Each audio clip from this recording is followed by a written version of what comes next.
Okay, here's the difference for, I'm going to show you on the preferences. We've got between the detailed item descriptions and the summarized item descriptions. Summarized item totals and the detailed item descriptions going to QuickBooks. Okay. So here I entered voucher number 2 and I received the items. Now this is initially a receipt, and then I later filled in this information. So we got a bill, an invoice due, and an invoice reference number. When you fill in those 3 fields, or at least those 2 of the 3, you don't have to necessarily fill in the invoice due date, but if you fill in the bill date and the invoice reference number, that changes this from just merely a receiving voucher to a bill. And then additionally, the other information I added was if they add a line on the invoice for freight, then I'm entering that information here as well.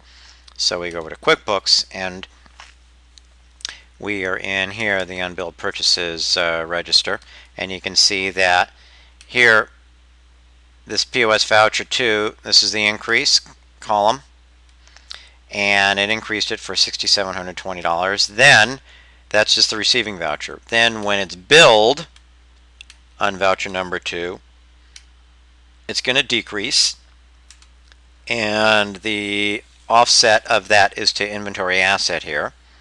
So you can see that the offset's to inventory asset, that's and unbilled purchases. So now we go over to accounts payable, and we see here is the voucher number 2, and here's the bill.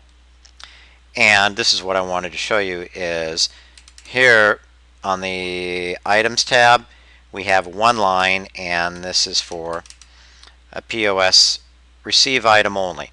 So this is where when you send it from point of sale to QuickBooks and you have it summarized, it's just going to show as one line item as a POS received item only. Whereas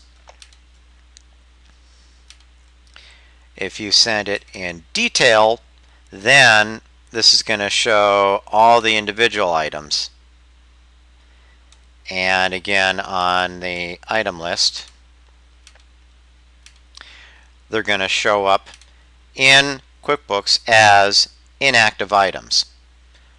So if you have issues with item list limits, it's best to send information over in summarized form because you don't need all this detail in QuickBooks proper.